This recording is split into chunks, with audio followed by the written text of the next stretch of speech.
Alors moi c'est Beus. Beus c'est l'inverse de Seb.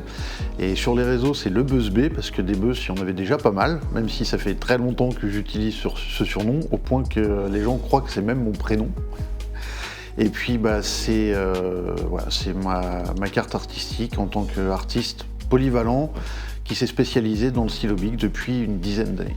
Comment ça m'est venu ? J'ai toujours dessiné, depuis aussi longtemps que je me souvienne, même avant, puisque le souvenir le plus lointain que j'ai, c'est mes parents, quand j'ai commencé à être en âge de comprendre, qui m'ont expliqué qu'à la maternelle, on leur avait proposé de conserver mes dessins, qu'il y avait de fortes chances que je finisse là-dedans. Ça n'a pas manqué, au point qu'on a même cru que j'étais un poil autiste, puisque c'était mon moyen de communication. J'étais enfermé dedans, je dessinais tout le temps, je faisais que ça. Et puis j'ai un peu tout essayé à travers le temps, vraiment tout. Ma première prédestination, c'était la bande dessinée. Je suis un collectionneur fou, féru de BD, de comics américains. J'aime l'univers visuel, tout ce qui est forme picturale, ça me plaît. Mais au final, il a fallu que je sélectionne une voie. Et à force de me chercher, je me suis trouvé et ça a été le stylo bic. Après une petite anecdote qui m'a poussé jusque-là, c'est le stylo qui m'a trouvé. Il y a 10 ans, tout pile poil, c'était en 2014, c'est là où le parcours a commencé. Je travaillais dans une SS2I à Paris et au final, avec un de mes collègues qui lui aussi était artiste, on s'est lancé un petit défi lors d'une fin de pause déjeuner, on avait un petit quart d'heure. Il m'a dit on prend la même photo sur internet, on essaie de la représenter le plus fidèlement possible. Je dis c'est bien mais t'es marrant, là on est au boulot, on n'a rien comme matériel. Donc je me suis retrouvé avec une feuille de Bristol et un stylo bic entre les mains que j'utilisais jamais. Et en un quart d'heure on a représenté cette photo qui ressemble à de l'eau qui coule d'un robinet. Donc on a montré nos dessins, j'étais le plus réaliste, lui il m'a dit j'aime pas manier le stylo. Et là je me suis fait moi j'aime bien, mais est-ce qu'il se fait des choses avec ? Donc je suis allé chercher sur internet, et sur internet j'ai fini par trouver un artiste, Juan Francisco Casas, un espagnol. J'ai eu le syndrome de Stendhal, je me suis fait j'adore ce qu'il fait, et j'ai pris un stylo, j'ai fait professionnellement, et depuis 10 ans j'ai pu arrêter. Et c'est le stylo. La technique elle est propre à chaque artiste.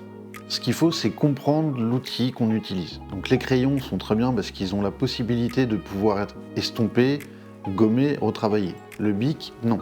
Donc on va devoir utiliser, je dis en fait que la bille, c'est l'ongle de notre outil. L'outil, c'est le bras complet. Il va falloir maîtriser le geste au niveau du bras pour pouvoir faire des traits déjà au niveau de l'amplitude et de la souplesse. La rigidité qu'on a sur notre poignet va faire que nos traits vont être véritablement épais. Donc pour être délicat, il faut soi-même se relâcher de façon à ne pas trop appuyer. Après, chacun tient le stylo comme il a envie, chacun doit développer sa propre technique par rapport au papier déjà qu'il utilise, parce que ça aussi ça change énormément les choses. Et puis c'est une question de feeling. J'utilise des choses qui sont pas forcément des techniques propres à moi, mais que moi j'utilise parce que justement elles me conviennent. Je vois d'autres artistes qui sont excellents avec cet outil-là, qui ne font pas les choses de la même façon, qui ont des rendus autres et qui vont jouer sur d'autres valeurs, et ça fonctionne. Donc il y a une chose à essayer de comprendre de base, c'est comment est-ce que moi je me sens à l'aise avec le stylo. Et à partir de là, il faut juste se lancer. C'est ça le plus compliqué. Alors pourquoi ma version de la jeune fille à la perle ? En règle générale, dans l'art, les gens adorent parodier les tableaux, pour plusieurs raisons. La première, c'est que c'est fun, et la seconde, c'est aussi pour une possibilité d'exploitation. Parce qu'il est très difficile de récupérer une œuvre, quelle qu'elle soit, et de la ressortir à l'identique. C'est une forme de plagiat, ça plaît pas énormément tant qu'on n'a pas les droits. Donc pour pallier à ce problème, on a tendance à parodier les œuvres. Et ma version de la jeune fille à la perle, elle vient d'une discussion de bar avec un autre ami, qui lui est photographe, qui me voyait dessiner et qui me dit « mais tu passes un temps fou à faire ça d'après un modèle, heureusement qu'à notre époque on a la photo. Imagine-toi avant, l'artiste qui disait « mets-toi comme ça, fallait pas bouger pendant des heures ». Et on en est venu à faire un rapprochement avec, mais c'est une forme de contrainte. J'ai même poussé le vice en disant c'est même une forme de soumission face à l'artiste qui t'impose une certaine position qui est des fois indélicate, que tu dois tenir. Et on est parti dans le délire d'essayer d'inverser les choses. Et là m'est venue cette idée de transformer cette notion de pose du modèle par le biais de la déviance un petit peu et le choix de l'USM. Et en plus de ça, j'ai poussé le vice avec Vermeer, que j'adore, donc le peintre de la jeune fille à la perle, qui a joué sur la lumière. Et je me suis dit, je vais me débrouiller pour donner toute l'essence de ce tableau, mais en la mettant complètement le plus possible dans l'ombre. Donc c'est de là qu'est venue cette idée, et j'ai voulu faire plein d'autres tableaux, sauf qu'entre-temps, j'ai commencé aussi à me rendre compte que là je rentrais vraiment dans le cabinet de curiosité, et que si je voulais avoir un public un peu plus large tout en restant dans mon univers, fallait pas que je me cantonne à ça. Donc j'ai fait un domaine un peu différent, ne pas reprendre que des tableaux de maîtres. En sont venues les irrévérencieuses, donc ces femmes représentant pour la première une forme de Marie-Antoinette avec un anachronisme, ce côté de l'ancienne France monarchique, et tous ces éléments un petit peu BDSM de nonchalance et que je représente par ça, par le biais juste de mon plaisir. Par contre, ce que j'aime par-dessus tout, c'est laisser la lecture aux gens. Donc ce que je mets comme message, il n'est pas pour dénoncer quelque chose, c'est juste ce que j'ai envie de mettre sur le tableau. On y voit ce qu'on veut, et s'il y a une forme d'engagement, elle sera jamais dirigée vers... je veux pas, j'en parlais, ni politique, ni religieux. Si je mets des choses qui peuvent offenser, c'est pas forcément le but de véritablement offenser, mais par contre, j'aime la petite provocation. Donc je vais jouer à titiller. C'est les émotions qui m'intéressent. Donc voilà, c'est ce que je vais véritablement essayer de rechercher. J'ai tendance à dire que j'adore qu'on déteste aussi ce que je fais, parce qu'au moins les gens vont finir par s'en souvenir. Je préfère quand on aime bien, forcément, mais je crée pas pour rentrer dans l'univers des gens. Je propose mon univers, on en fait ce qu'on en veut après.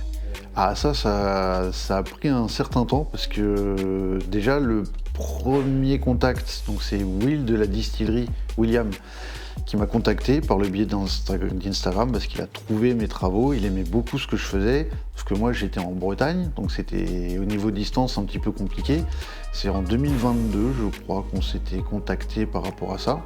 Et puis, pas mal de temps après, pratiquement un an, il revient vers moi en me disant « Écoute, j'aime vraiment ce que tu fais, je voudrais bosser avec toi, je te montre un peu, là on est en travaux, la galerie change. » Et je me suis dit « J'aime bien la personnalité, j'aime beaucoup sa façon de faire, et je me dis je vais tenter l'aventure. » Et une fois que je suis arrivé avec mes premiers tableaux sous le bras, qu'on a accrochés sur le mur, je suis devenu fan déjà des lieux, et on a commencé à devenir copains avec Christelle et Will, et puis ça s'est fait tout seul, et puis maintenant ça continue. On a parlé de Will avec la distillerie, mais la distillerie c'est Will et Christelle. Et Christelle, je me suis pris énormément d'amitié aussi avec elle, parce que le feeling a passé très très bien, et elle s'est rendue compte que comme moi je maniais aussi ma seconde casquette qui était les réseaux sociaux, et que j'étais sur tous les fronts en même temps, un jour elle est venue me voir en me disant « Attends, je vais essayer de t'aider, je vais prendre certains trucs pour t'alléger un petit peu ». Et de fil en aiguille, il s'est avéré que ça fonctionnait pour moi, que ça me permettait de me concentrer un peu plus sur le dessin. Et on a fini par, comme un accord, de créer un véritable partenariat, et elle est devenue mon agent. Et c'est parti pour durer. Ah bah ça, ils savent pas. Ça, la galerie, c'est pas. C'est toujours... je vais décider plus ou moins des séries que j'ai envie de faire. Et quand je vais commencer à être sûr de ma série, je vais leur donner les idées, et ils feront avec. Mais par contre, oui, on a énormément de projets, puisque le but, il est de viser toujours plus grand. Donc j'essaie de faire des œuvres de plus en plus grandes, de plus en plus, du coup, artistiques, parce que c'est aussi ça qui parle, et qui permet de sortir du cadre dessin. Et du coup, plus grand, plus loin. Et on envisage de plus grandes expositions, de plus grands lieux, affaire à suivre. J'en dévoile pas plus, parce que